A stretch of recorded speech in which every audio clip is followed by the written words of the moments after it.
عباسیہ حکومت کے آخری دور میں ایک وقت وہ آیا جب مسلمانوں کے دارالخلافہ بغداد میں ہر دوسرے دن کسی نہ کسی دینی مسئلے پر مناظرہ ہونے لگا۔ ناظرین گرامی، آج کے اس انتہائی اہم واقعہ کو سنیں اور دیکھے بغیر ویڈیو کو سکپ مت کیجیے گا، لیکن اس سے پہلے ہم سیرت النبی صلی اللہ علیہ وسلم کے سلسلے کو آگے بڑھاتے ہوئے آپ کو بتاتے چلیں۔ حضرت محمد صلی اللہ علیہ وسلم کا حضرت عائشہ رضی اللہ تعالی عنہ سے نکاح۔ حضرت عائشہ رضی اللہ تعالی عنہ حضرت ابوبکر صدیق رضی اللہ تعالی عنہ کی صاحبزادی تھیں۔ والدہ کا نام زینب بنت عویمر رضی اللہ تعالی عنہ اور کنیت ام رومان تھی۔ حضرت عائشہ رضی اللہ تعالی عنہ اپنے بھانجے حضرت عبداللہ بن زبیر رضی اللہ تعالی عنہ کی نسبت سے ام عبداللہ کنیت کرتی تھیں۔ آپ رضی اللہ تعالی عنہ پہلے جبیر بن مطعم کے صاحبزادے سے منسوب تھیں۔ سیرت احمد مجتبی میں مطعم بن عادی کا بیٹا لکھا گیا ہے۔ حضرت خدیجہ رضی اللہ تعالی عنہ کے انتقال کے بعد حضرت خولہ بنت حکیم رضی اللہ تعالی عنہ نے آپ صلی اللہ علیہ وسلم سے نکاح کی تحریک کی۔ آپ صلی اللہ علیہ وسلم نے رضامندی ظاہر کی۔ خولہ رضی اللہ تعالی عنہ نے ام رومان رضی اللہ تعالی عنہ سے کہا تو انہوں نے حضرت ابوبکر رضی اللہ تعالی عنہ سے ذکر کیا۔ حضرت ابوبکر رضی اللہ تعالی عنہ نے کہا کہ جبیر بن مطعم سے وعدہ کر چکا ہوں اور میں نے کبھی وعدہ خلافی نہیں کی، لیکن مطعم نے خود اس بنا پر انکار کر دیا کہ اگر حضرت عائشہ رضی اللہ تعالی عنہ اس کے گھر آ گئیں تو گھر میں اسلام کا قدم آ جائے گا۔ اس طرح وہ بات ختم ہو گئی اور حضرت ابوبکر رضی اللہ تعالی عنہ نے حضور اکرم صلی اللہ علیہ وسلم سے آپ رضی اللہ تعالی عنہ کا نکاح کر دیا۔ 400 درہم مہر قرار پایا، لیکن مسلم میں حضرت عائشہ رضی اللہ تعالی عنہ سے روایت ہے کہ ازواج مطہرات کا مہر 500 درہم ہوتا تھا۔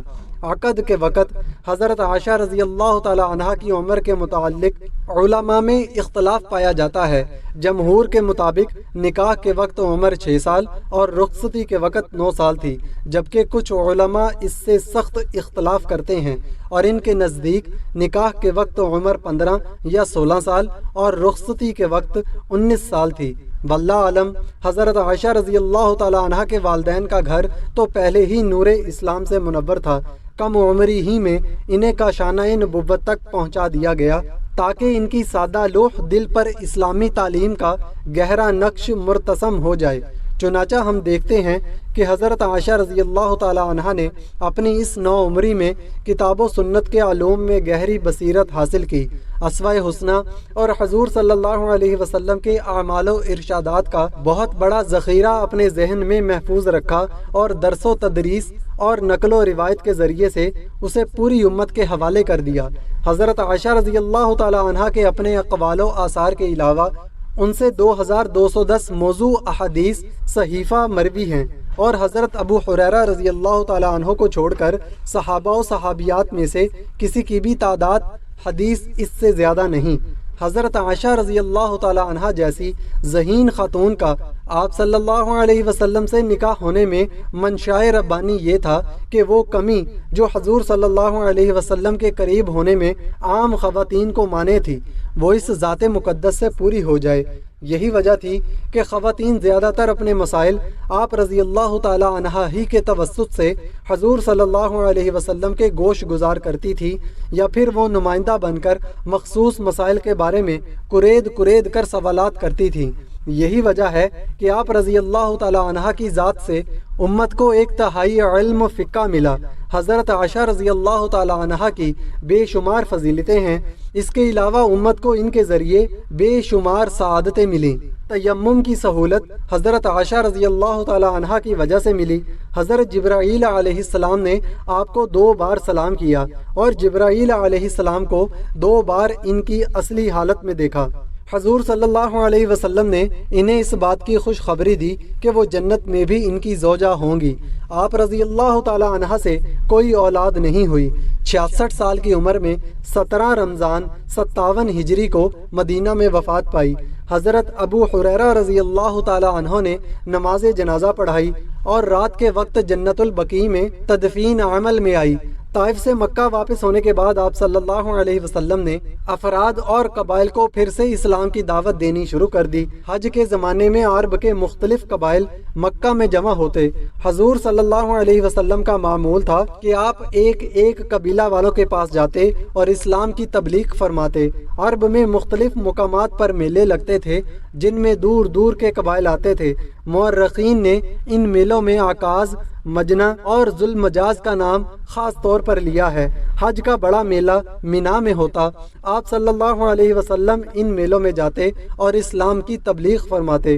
قبائل عرب میں سے بنو عامر، بنو محارب، بنو سلیم، حارث بن کعب، غسان، مرہ، حنیفہ، بنو عبس، بنو نظر، کندہ، کلب، عذرا، ہزارمہ یعنی حجر موت کے رہنے والے مشہور قبائل ہیں۔ آپ ان سب قبائل کے پاس تشریف لے گئے۔ بنی حنیفہ یمامہ میں آباد تھے جب آپ صلی اللہ علیہ وسلم ان لوگوں کے پاس گئے، لیکن ابو لہب ہر جگہ ساتھ ساتھ جاتا اور جب آپ صلی اللہ علیہ وسلم کسی مجمع کو مخاطب کرتے تو برابر سے کہتا دین سے پھر گیا ہے اور جھوٹ کہتا ہے۔ بنی حنیفہ یمامہ میں آباد تھے۔ جب آپ صلی اللہ علیہ وسلم ان لوگوں کے پاس گئے تو انہوں نے نہایت تلخی سے جواب دیا۔ مسلمہ کذاب جس نے آگے چل کر نبوت کا دعویٰ کیا اسی قبیلہ کا رئیس تھا۔ آپ نے بازار عکاظ میں بنو عامر کے سامنے اسلام پیش کیا تو ان میں سے ایک شخص بحیرہ بن فراز کشیری نامی نے کہا اگر ہم مسلمان ہو جائیں اور آپ کو اپنے دشمنوں پر غلبہ حاصل ہو تو کیا آپ اپنے بعد ہم کو اپنا خلیفہ بناؤ گے؟ آپ صلی اللہ علیہ وسلم نے فرمایا یہ کام تو اللہ تعالیٰ کے اختیار میں ہے، وہ جس کو چاہے گا وہی میرا خلیفہ ہو جائے گا۔ یہ سن کر اس شخص نے کہا کیا خوب، اس وقت تو ہم آپ کے مطیع و حامی بن کر اپنی گردنیں کٹوائیں اور جب آپ کامیاب ہو جاؤ تو دوسرے لوگ حکومت کا مزہ اڑائیں۔ جاؤ، ہم کو تمہاری ضرورت نہیں۔ پھر اس نے حضور صلی اللہ علیہ وسلم سے مخاطب ہو کر کہا جائیے اور اپنی قوم سے مل جائیے، اگر میری قوم کے پاس نہ ہوتے تو میں آپ کا سر تن سے جدا کر دیتا۔ یہ سن کر آپ صلی اللہ علیہ وسلم اٹھ کھڑے ہوئے اور اپنی اونٹنی پر سوار ہو گئے۔ بحیرہ نے اونٹنی کے پیٹ پر زور سے ڈنڈا مارا جس سے وہ اچھل پڑی اور حضور صلی اللہ علیہ وسلم کو نیچے گرا دیا۔ اتفاق سے بنی عامر کی ایک خاتون زبا عامر بن کرت رضی اللہ تعالی عنہ وہاں موجود تھیں جنہوں نے مکہ میں حضور کے ہاتھ پر ایمان قبول کر لیا تھا۔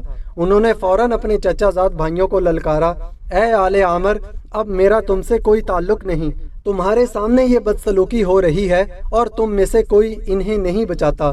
ان کے بھائیوں میں سے 3 شخص اٹھے اور بدسلوکی کرنے والوں کی خوب مار پیٹ کی۔ اللہ تعالیٰ نے انہیں ہدایت دی اور بعد میں وہ ایمان لائے۔ جب قبیلہ بنو عامر اپنے علاقے میں واپس گیا تو اپنے ایک بوڑھے آدمی کو جو قبر سنی کے باعث حج میں شریک نہ ہو سکا تھا سارا ماجرا سنایا اور بتایا کہ ہمارے پاس قبیلہ قریش کے خاندان بنو عبد المطلب کا ایک جوان آیا تھا جس کا خیال تھا کہ وہ نبی ہے۔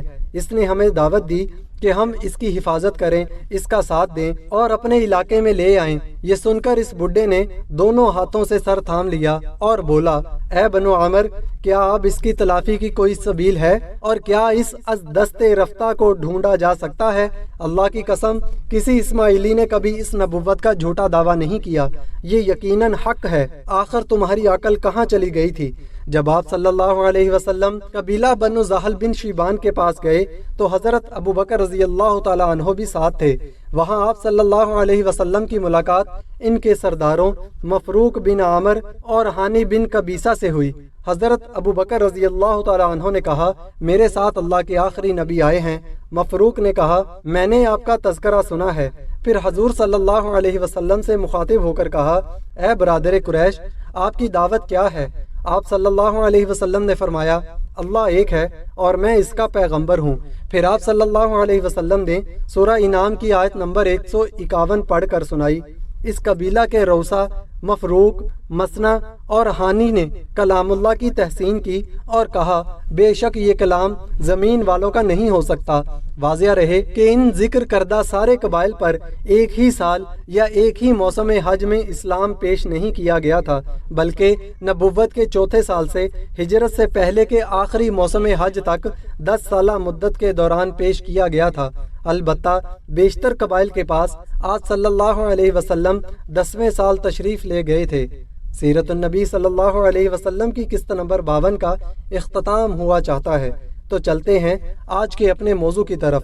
عباسیہ حکومت کے آخری دور میں ایک وقت وہ آیا جب مسلمانوں کے دارالخلافہ بغداد میں ہر دوسرے دن کسی نہ کسی دینی مسئلے پر مناظرہ ہونے لگا۔ جلد ہی وہ وقت آ گیا جب ایک ساتھ ایک ہی دن بغداد کے الگ الگ چوراہوں پر الگ الگ مناظرے ہو رہے تھے۔ پہلا مناظرہ اس بات پر تھا کہ ایک وقت میں سوئی کی نوک پر کتنے فرشتے بیٹھ سکتے ہیں۔ دوسرا مناظرہ اس اہم موضوع پر تھا کہ کوا حلال ہے یا حرام۔ تیسرے مناظرے میں یہ تکرار چل رہی تھی کہ مسواک کا شرعی سائز کتنا ہونا چاہیے۔ ایک گروہ کا کہنا تھا کہ ایک بالشت سے کم نہیں ہونا چاہیے، اور دوسرے گروہ کا یہ ماننا تھا کہ ایک بالشت سے چھوٹی مسواک بھی جائز ہے۔ ابھی یہ مناظرے چل ہی رہے تھے کہ ہلاکو خان کی قیادت میں تاتاری فوج بغداد کی گلیوں میں داخل ہو گئی اور سب کچھ تہس نہس کر گئی۔ مسواک کی حرمت بچانے والے لوگ خود ہی بوٹی بوٹی ہو گئے۔ سوئی کی نوک پر فرشتے گننے والوں کی کھوپڑیوں کے مینار بن گئے جنہیں گننا بھی ممکن نہ تھا۔ کوے کے گوشت پر بحث کرنے والوں کے مردہ جسم کوے نوچ نوچ کر کھا رہے تھے۔ آج ہلاکو خان کو بغداد تباہ کیے ہوئے سینکڑوں برس ہو گئے، مگر قسم لے لیجئے جو مسلمانوں نے تاریخ سے رتی برابر بھی سبق لیا ہو۔ آج ہم مسلمان پھر ویسے ہی مناظرے سوشل میڈیا پر یا اپنی محفلوں، جلسوں اور مسجدوں کے ممبر سے کر رہے ہیں کہ داڑھی کی لمبائی کتنی ہونی چاہیے، یا پھر پاجامہ کی لمبائی ٹخنے سے کتنی نیچے یا کتنی اوپر شرعی اعتبار سے ہونی چاہیے۔ مردہ سن سکتا ہے یا مردہ نہیں سنتا؟ امام کے پیچھے سورہ فاتحہ پڑھنا جائز ہے کہ نہیں؟ قوالی اور مشاعرے کرنا ہمارے مذہبی فرائض میں شامل ہونے لگے۔ فرقے اور مسلک کے ہمارے جھنڈا بردار صرف اور صرف اپنے اپنے فرقوں کو جنت میں لے جانے کا دعویٰ کر رہے ہیں، اور دور حاضر کا ہلاکو خان ایک ایک کر کے مسلم ملکوں کو نیست و نابود کرتا ہوا آگے بڑھ رہا ہے۔ افغانستان، لیبیا، عراق کے بعد شامی بچوں کی کٹی پھٹی لاشوں کی گنتی کرنے والا کوئی نہیں ہے۔ بے گناہوں کی کھوپڑیوں کے مینار پھر بنائے جا رہے ہیں۔ فلسطین اور کشمیر کی حالت زار ایسی ہے کہ زارو قطار رو کر بھی دل ہلکا نہیں ہوتا۔ آدم علیہ السلام کی نسل کے نوجوانوں، بوڑھے اور بزرگوں کی لاشوں کو کوے نوچ نوچ کر کھا رہے ہیں، اور حوا کی بیٹیاں اپنی عصمت چھپانے امت کی چادر کا کونا تلاش کر رہی ہیں۔ جی ہاں، اور ہم خاموشی سے اپنی باری آنے کا انتظار کر رہے ہیں۔ اگر ہم انہی بے معنی باتوں میں الجھے رہے تو دشمن نے یہ نہیں دیکھنا کہ کس کی داڑھی چھوٹی ہے اور کس کا پاجامہ ٹخنوں سے نیچے ہے۔ جنگ میں دشمن کی کوئی شیعہ سنی، دیوبندی، اہل حدیث، حیاتی مماتی کا فرق نہیں کرتی۔ خدارا سوچئے، اب بھی وقت ہے ایک ہونے کا، اتفاق و اتحاد پیدا کرنے کے لیے اپنی رائے قربان کرنے کا۔ ناظرین گرامی، اگر واقعات کو پیش کرنے کا طریقہ اچھا لگا تو ویڈیو کو لائک کریں، چینل کو سبسکرائب کریں تاکہ اسی طرح کی ویڈیوز مزید ہم آپ کے لیے لاتے رہیں، اور سیرت النبی صلی اللہ علیہ وسلم کی تمام اقساط کو ایک کلک پر دیکھنے کے لیے اوپر دی گئی پلے لسٹ کو کلک کریں۔